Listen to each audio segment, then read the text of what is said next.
Radhe Radhe everyone, आप सभी को बसंत पंचमी की बहुत बहुत शुभकामनाएं। माँ सरस्वती की कृपा आप सभी पर बनी रहे। फ्रेंड्स, आज की वीडियो में हम जानेंगे कि बसंत पंचमी पर जो हम पूजा करेंगे वो चौकी हमें कब उठानी है, सारी सामग्री का हमें क्या करना है। बहुत सारे कमेंट आ रहे थे कि हमें कलश का क्या करना है, नारियल का क्या करना है, भोग प्रसाद का क्या करना है। तो मुझे लगा चलिए मैं आपको एक विस्तृत वीडियो बना के दे देती हूँ ताकि आपके सारे डाउट्स क्लियर हो जाए। तो चलिए अब हम देख लेते हैं कि चौकी हमें कब और कैसे उठानी है। बसंत पंचमी की जो पूजा की चौकी है वो हम अगले दिन उठाएंगे, लेकिन जो भोग प्रसाद हमने चढ़ाया है वो पूजा के तुरंत बाद ही हम उठाकर सभी में प्रसाद स्वरूप बांट देंगे। तो जो भी आपने फल चढ़ाए हैं, जो आपने बसंती चावल चढ़ाए हैं, जो मिठाई पान जो भी आपने चढ़ाया है, वो जब आप पूजा करेंगे ना तो पूजा के तुरंत बाद ही सभी में प्रसाद स्वरूप बांट देंगे। तो भोग तो हम तभी उठा लेंगे, उसके बाद शाम को भी हमें इसी चौकी पर दिया जरूर जलाना है और अगले दिन नेक्स्ट डे हमें ये चौकी उठानी है। तो देखिए चौकी जब हम उठाएंगे तो जो दिया हमने लिया था, दिया और ये प्लेट है, इसको हम साफ करके दोबारा पूजा में यूज कर लेंगे। तो यहाँ पर जो फूल मैंने रखे हैं अभी मैं चौकी पर ही रख दूंगी। तो यहाँ पर सारे फूल मैंने चौकी पर रख दिए हैं और ये जो प्लेट है इसको हम दोबारा से पूजा में यूज करेंगे, अपना साफ कर लेंगे और पूजा में यूज कर लेंगे। आधी जली अगर थोड़ी बाती बच गई है या धूप बच गई है उसको भी आप यहीं पर रख दीजिए। देखिए पूजा में जो भी चीजें हमने यूज की हैं, जो भी सामग्री हमने यूज की है उसको इधर उधर नहीं डालना है, बहुत अच्छे से हमें उसका विसर्जन करना है। जो दक्षिणा हमने चढ़ाई थी वो किसी भी कन्या को हम दे देंगे। और इसके बाद देखिए जो श्रृंगार का सामान आपने चढ़ाया, आप चाहे तो आप इसको दान कर सकते हैं या आप इसे स्वयं भी यूज कर सकते हैं। और जितने भी फूल हमने पूजा में चढ़ाए हैं, जितने भी पत्ते फूल जो भी हमने पूजा में ये चीजें चढ़ाई हैं, इनको हम एक टोकरी में या एक प्लेट में या किसी भी पॉलिथीन में आप इन्हें इकट्ठा कर लीजिए। तो देखिए जितने भी फूल मैंने चढ़ाए थे वो सभी फूल मैं यहाँ पर इस टोकरी में इकट्ठा कर लूंगी। और साथ में ही दिए को जो फूल हमने समर्पित किए थे ना, जो बातियां थी, जो फूल की पत्तियां थी, जो वो सभी हम इसमें इकट्ठी कर लेंगे। तो यहाँ पर हमने ले लिया है। साथ ही जो कलावा हमने समर्पित किया था वो कलावा भी आप इन फूलों के साथ ही रख सकते हैं। और माँ सरस्वती को जो कलावा आपने समर्पित किया था ना, उस कलावे को आप अपने हाथ पर भी बांध सकते हैं। तो ये कलावा आप अपने हाथ पर बांध लीजिएगा। अभी कुछ देर के लिए मैं यहीं पर रख देती हूँ।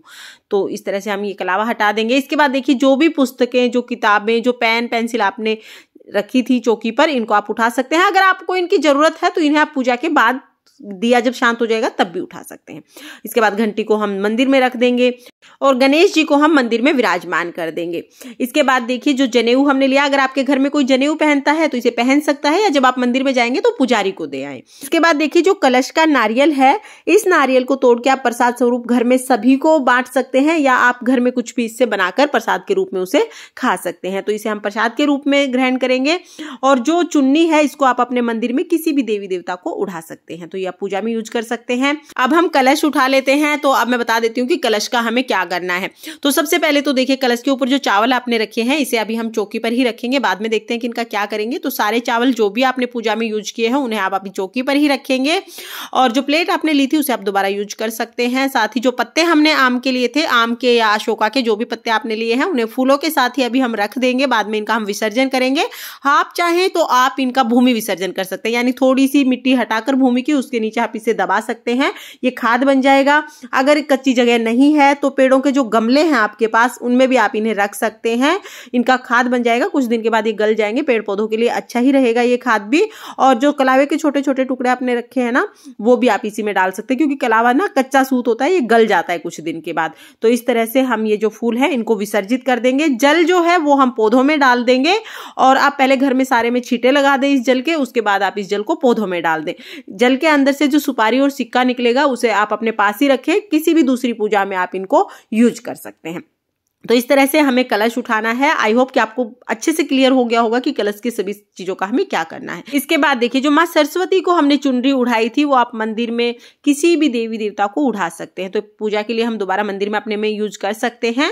और जो सरस्वती माता की मूर्ति या फोटो है, अगर आप इस फोटो को मंदिर में विराजमान करना चाहते हैं तो मंदिर में विराजमान कर सकते हैं। अगर आपका मंदिर छोटा है और इतनी मूर्तियां आपके मंदिर में नहीं आ पाती हैं तो कोई बात नहीं, आप इस पर पहले जल के छींटे लगा दीजिए। जल के छींटे लगाना भी विसर्जन का ही एक स्वरूप होता है, तो भाव रूप में विसर्जन हो जाएगा। अब जल के छींटे लगाकर अब आप इसको पीले या सफेद कपड़े में लपेटकर अपने पास आराम से रख सकते हैं। तो किसी भी सुरक्षित जगह पर आप घर पर इसे रख दीजिए, नेक्स्ट ईयर फिर से आप पूजा कर सकते हैं। इसके बाद देखिए, जो भी हमने चावल पूजा में यूज किए हैं, सारे चावल हम इकट्ठे कर लेंगे। जो भी हमने आसन दिया था, कलश के नीचे रखे थे, कलश के ऊपर रखे थे, या जो भी चावल हमने चढ़ाए थे, सभी को हम इकट्ठा कर लेंगे। इन चावलों को आप किसी को भी दान कर दे। देखिए, इतने चावल जरूर होने चाहिए कि किसी का एक वक्त का खाना बन जाए। अगर चावल कम है तो आप थोड़े से और चावल इनमें मिला लीजिए और इन्हें दान कर दीजिए। और अगर चावल बहुत कम है तो फिर आप पक्षियों को चुग्गे के रूप में ये डाल सकते हैं। इस तरह से हमें सारे चावल यहाँ से उठा लेने हैं। और देखिए, इसके बाद जो चौकी पर हमने कपड़ा बिछाया था, उस कपड़े को आप धोकर दोबारा से पूजा में यूज कर सकते हैं। तो यहाँ पर चावल का कोई दाना हमें नहीं छोड़ना। और जैसा कि मैंने आपको बताया कि पूजा में जो भी चीजें हमने चढ़ाई हैं, हमें इधर उधर उन्हें नहीं फेंकना है। बहुत ही ध्यान से सभी का हमें बहुत अच्छे से विसर्जन करना है। तो चावल हम दान कर देंगे और जो भी कपड़ा हमने लिया है, इस कपड़े को धो के दोबारा हम पूजा में यूज करेंगे। या आप घर पर इसे चुन्नी वगैरह आपने ली है तो इसको आप घर पर यूज कर सकते हैं। इस तरह से हमें पूरी चौकी उठानी है। फ्रेंड्स, सरस्वती पूजा से संबंधित सभी वीडियो चैनल पर आ चुकी हैं। सभी का लिंक मैं आपको डिस्क्रिप्शन में दे दूंगी, आप उन्हें भी एक जरूर देखना। और अगर ये वीडियो आपको पसंद आई हो, वीडियो अगर आपके लिए थोड़ी बहुत भी यूजफुल हो, तो प्लीज वीडियो को लाइक कर देना। और हिंदू धर्म के तीज त्योहारों की जानकारी के लिए मेरे चैनल को सब्सक्राइब कर लेना। तो फिर मिलते हैं किसी और वीडियो के साथ। तब तक के लिए जय मां सरस्वती।